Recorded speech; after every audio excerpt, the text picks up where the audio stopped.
नमस्कार साथियों, मैं सचिन कुमार, आप सभी हमारे नेशनल एकेडमी यूट्यूब चैनल में स्वागत है। तो दोस्तों, जैसा कि मैं आज आप लोगों को इस वीडियो में बताऊंगा कि बल के विषय में, बल क्या होते हैं और बल के मात्रक क्या होते हैं और बल कितने प्रकार के होते हैं, मैं इन्हीं टॉपिक पर आज चर्चा करेंगे इस वीडियो में। तो देखिए दोस्तों, लेकिन चालू करने से पहले मैं आप लोगों को कुछ कहना चाहता हूँ कि मंजिल मिले या ना मिले ये तो मुकद्दर की बात है। मंजिल मिले या ना मिले ये तो मुकद्दर की बात है, हम कोशिश ही ना करें ये तो गलत बात है।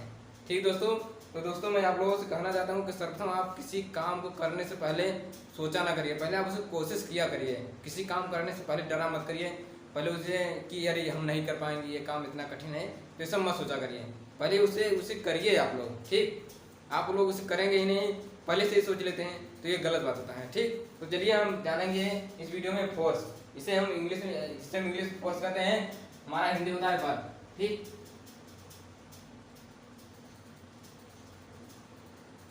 बल जिसे हम इंग्लिश में फोर्स कहते हैं।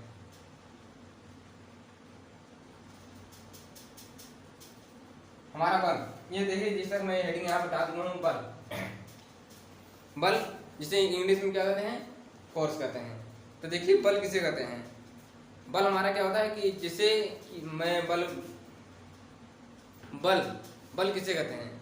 बल हमारा क्या होता है, बल एक ऐसा कारक होता है। बल हमारा क्या होता है कि एक ऐसा कारक होता है जो किसी वस्तु की स्थिति या कोई वस्तु की स्थिति या उसके आकार या उसके आयतन में परिवर्तन कर देता है या फिर करने का प्रयास करता है, वही हमारा बल कहलाता है। जैसे मान लीजिए ये मान लीजिए कोई ईंट है। ठीक, मान लीजिए हमारा मान लीजिए आपका 5 किलो का कोई ईंट है। ठीक, 5 किलो का कोई ईंट है, मान लीजिए हमारा ईंट हुआ।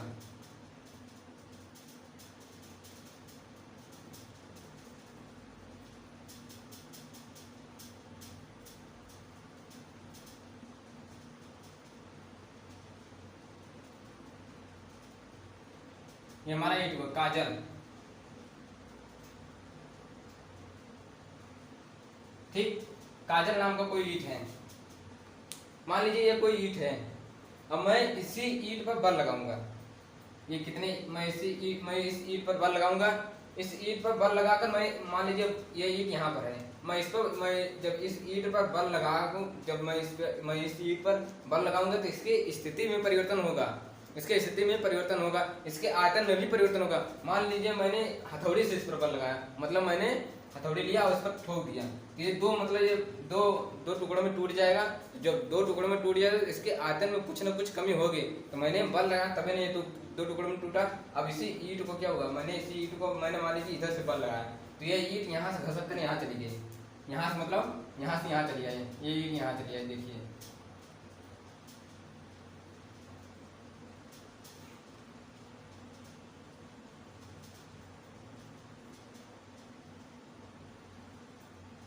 देखिए ये ईंट यहाँ चली आई।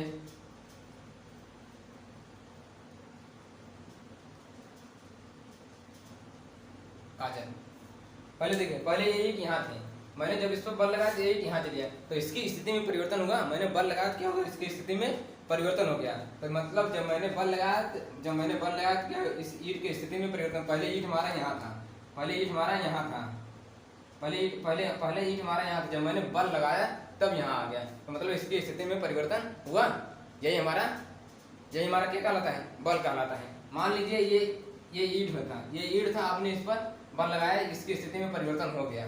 ठीक, अब मान लीजिए आपका कोई पत्थर है, मान लीजिए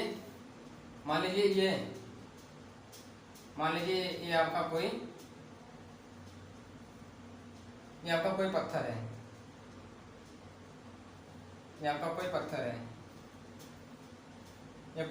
है, ये कितने किलो का है, 80 केजी का है। मान लीजिए कोई पत्थर है, कितने का है, 80 केजी का है। अब एक बालक है, ये बालक है। अब ये बालक मान लीजिए इसके पास पूरे ताकत लगाने की क्षमता कितनी है, 50। ये मतलब 80 केजी का है। अब ये मतलब 50 किलो उठा सकता है, इससे ज़्यादा उठा नहीं सकता है, ना इससे ज़्यादा कहीं कुछ कर सकता है। तो ये मान लीजिए ये 50 किलो का है, ये 50 किलो का वजन उठा सकता है, इसके पास इतनी ताकत है। मान लीजिए ये 80 केजी का पत्थर है। अब ये बालक इस पर मान लीजिए ये बालक इस पर क्या करेगा, मान लीजिए बालक इस पर कार्य कर रहा है, मतलब इसकी स्थिति में परिवर्तन करने का प्रयास कर रहा है, लेकिन ये इसकी स्थिति बदल नहीं पा रहा है, लेकिन तो प्रयास तो कर रहा है।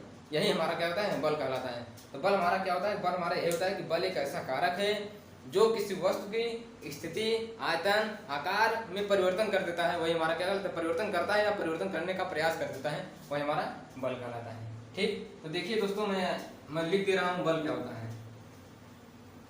ठीक, बल क्या होता है मैं लिख कर बता दे रहा हूँ आपको। देखिए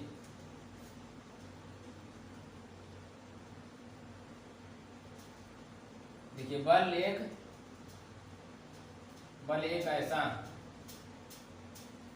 कारक है, बल एक ऐसा कारक है जो किसी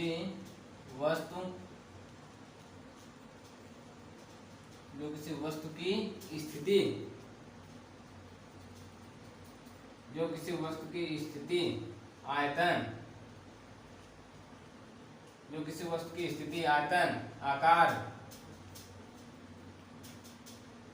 आकार को परिवर्तन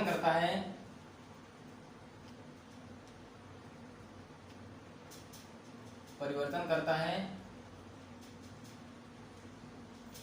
या करने का प्रयास करता है।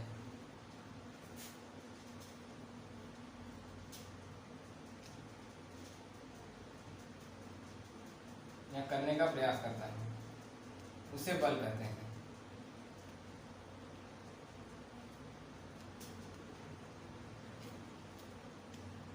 देखिए दोस्तों, जैसा कि मैं यहाँ पर लिख दिया हूँ, बल एक ऐसा कारक है जो किसी वस्तु की स्थिति, आयतन, आकार को क्या होता है, परिवर्तन करता है या करने का प्रयास करता है, उसी को हम बल कहते हैं। ठीक दोस्तों, जैसा कि मैं आप लोगों को क्या किया, मैंने बल बताया।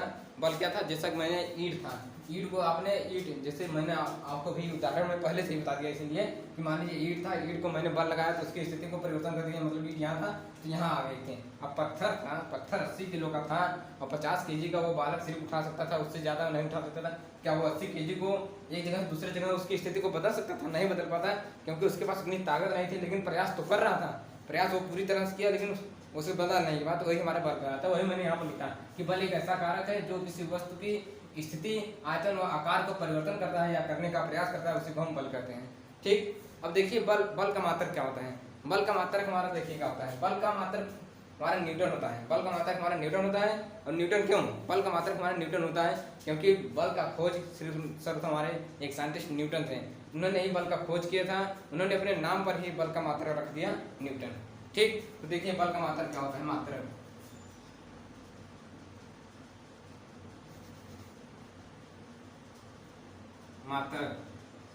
बल का मात्रक न्यूटन होता है। न्यूटन बल का मात्रक न्यूटन होता है, या क्या होता है, किग्रा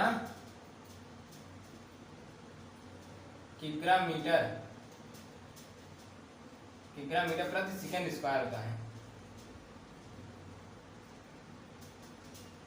किग्रा मीटर प्रति सेकंड स्क्वायर होता है। ठीक, बल का मात्रक क्या होता है? बल का मात्रक होता है न्यूटन या किग्रा मीटर प्रति सेकंड स्क्वायर होता है। ठीक, हाँ एक बात और, बल को हम एफ से प्रदर्शित करते हैं, इसे हम एफ से लिखते हैं। देखिए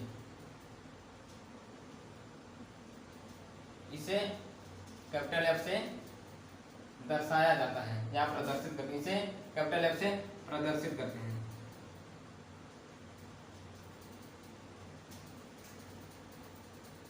करते हैं। ये हमारा बल होता है। बल क्या है? बल एक ऐसा कारक है जो किसी वस्तु को परिवर्तन करता है, जो किसी वस्तु की स्थिति, आयतन, आकार को परिवर्तन करता है या करने का प्रयास करता है, उसी को हम बल कहते हैं। इसे एफ से प्रदर्शित करते हैं। ठीक, मात्रक हमारा क्या होता है? बल का मात्रक हमारा होता है न्यूटन या किग्रा मीटर प्रति सेकंड स्क्वायर होता है। ठीक, अब देखिए न्यूटन को हम एन से लिखते हैं, न्यूटन को एन से लिखा जाता है, इसे हम एन से लिखते हैं न्यूटन को। न्यूटन को यंग से लिखा जाता है, न्यूटन को यंग से लिखा जाता है। और किलोग्राम को केजी से, किलो यंग से मीटर हो गया, किलोमीटर प्रति सेकेंड स्क्वायर ये होता है। ये इसे हम ऐसे लिखते हैं केजी यम सेकेंड स्क्वायर। तो ये हमारा होता है बल का मात्रक और ये हमारा होता है बल। ठीक दोस्तों, अगर आप नोट न किए हो तो अच्छे से नोट कर लीजिए। और अब इसके बाद मैं बताऊंगा कि बल के प्रकार। ठीक, तो मैं मिटा दे रहा हूं, अगर आप नोट कर लिए हो अच्छे से। ठीक, अब देखिए मैं आप लोगों को बताऊंगा बल के प्रकार।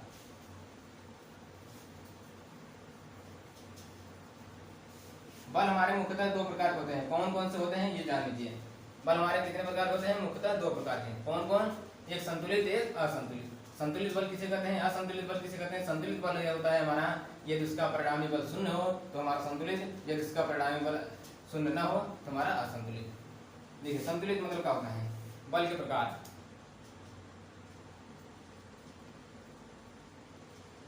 बल के प्रकार ये मुख्यतः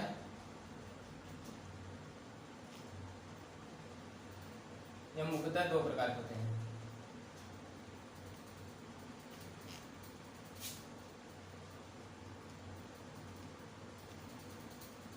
ये मुख्यतः दो प्रकार के होते हैं। पहला हमारा होता है संतुलित,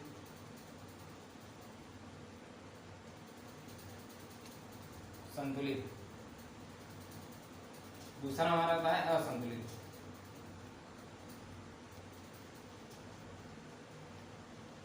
दूसरा हमारा क्या होता है? असंतुलित बल।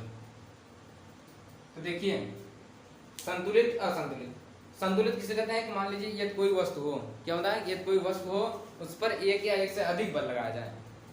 मतलब यदि कोई वस्तु हो उस पर एक या एक से अधिक बल लगाया जाए लेकिन उसका परिणामी बल क्या हो? शून्य हो, वो हमारा संतुलित बल कहलाता है। जैसे उदाहरण समझिए, उदाहरण के तौर पर मैंने मान लिया ये हमारा क्या हुआ, ये मान लीजिए ये कोई आदमी है। ठीक, ये हमारा कोई एक आदमी है, ये कोई एक आदमी है। इसके पास दो बेटे हैं। ये मान लीजिए ये उसका एक बेटा हुआ, ये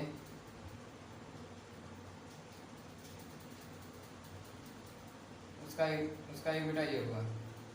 मान लीजिए ये एक बेटा ये है, एक बेटा ये है। अब मान लीजिए उसके दो बेटे हैं और दोनों बेटे क्या है? मान लीजिए ये दोनों ये बेटे दोनों बेटे हैं। अब दोनों बेटे मान लीजिए ये बड़ा है, ये छोटा है, लेकिन छोटा है लेकिन क्या है?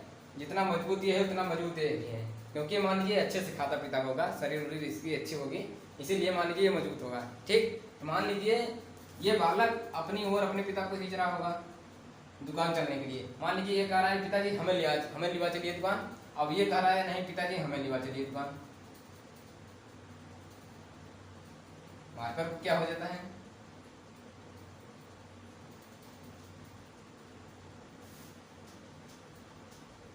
मार्कर भी धोखा दे रही है इस समय। ठीक, मान लीजिए ये हाँ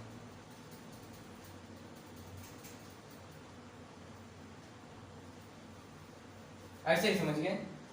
मान लीजिए ये एक बालक है, ये क्या है? मान लीजिए ये एक बालक ये अपने पिता को बोल रहा है कि हमें दुकान लिया चलिए। अब ये भी बोल रहा है कि हमें भी दुकान लिया चलिए। ठीक, अब ये बालक अपनी और अपने पिता को खींचता है। ये बोलता है नहीं पापा हमें लिवा चलिए दुकान, ये बोलता है नहीं पापा हमें दुकान लिवा चलिए। अब दोनों के पास ताकत बराबर है और दोनों अपनी ओर मतलब ये पूरी ताकत लगाकर खींचता है, ये भी अपने पिता को पूरी ताकत लगाकर खींचता है। लेकिन इसके पिता दोनों के पास जब ताकत बराबर है तो इसके पिता कहीं जा नहीं पाएंगे। मतलब क्या होगा? संतुलित अवस्था में रहेंगे। मतलब इन दोनों जो बल लगा रहे हैं इनका परिणामी बल शून्य होगा। इनका कोई परिमाण ही नहीं, इनका कोई परिणाम नहीं निकलेगा। मतलब बल लगाने से कोई परिणाम नहीं निकलेगा, क्योंकि इतना बल ये भी लगा रहा है, इतना बल ये भी लगा रहा है। दोनों बल क्या है आपस में मतलब मिल जा रहा है, तो मतलब शून्य हो जा रहा है। ठीक, तो मतलब ये क्या है? यही हमारा संतुलन अवस्था होता है। मतलब ये जिनका परिणामी बल हमारा क्या हो? शून्य हो। जिनका परिणामी बल शून्य हो या किसी मतलब मान लीजिए ये कोई वस्तु है, इस पर दो या दो से अधिक मतलब इस पर ये कोई वस्तु है, इनके पिता मान लीजिए वस्तु है, ये कोई वस्तु है, इस पर दो बल लग रहे हैं, एक बल ये एक बल है। अब दोनों का परिणामी बल क्या होता है? शून्य है। तो इसलिए क्या हुआ, ये संतुलन अवस्था में। अब मान लीजिए यही बालक ये बालक मान लीजिए इससे मजबूत, ये मान लीजिए इससे मजबूत निकल गया, बहुत ज़्यादा मजबूत निकल गया। मान लीजिए ये बालक इनसे बहुत ज़्यादा मजबूत हुआ, ये अपने पिता को मतलब अपनी ओर खींच लेता है। अब देखिए असंतुलित क्या होता है, वही और बताना चाहता हूँ। मान लीजिए ये ज़्यादा मजबूत है, ये ज़्यादा ताकतवर है, ये अपने पिता को अपनी ओर खींच लेता है, इनके पिता इसकी ओर आ जाते हैं। मतलब इसके पिता जब अपनी ओर आ जाते हैं तो इनका परिणामी बल क्या होता है, शून्य नहीं रहता उस समय, इनका परिणामी बल शून्य नहीं होता, वही हमारा क्या होता है, असंतुलित। अतः असंतुलित का डेफिनेशन हम कह सकते हैं कि यदि किसी वस्तु पर 2 या 2 से अधिक बल लगाए जाएं और उनका परिणामी बल शून्य न हो तो हमारा क्या होता है, असंतुलित होता है। ठीक, तो दोस्तों मैं आप लोगों से रिक्वेस्ट करूंगा कि इस यूट्यूब चैनल को ज़्यादा से ज़्यादा शेयर करें, सब्सक्राइब करने का प्रयास करें। अगर कुछ भी टूटी मोटी गलतियाँ हुई हो तो आप उसे कमेंट करिएगा। बहुत बहुत धन्यवाद।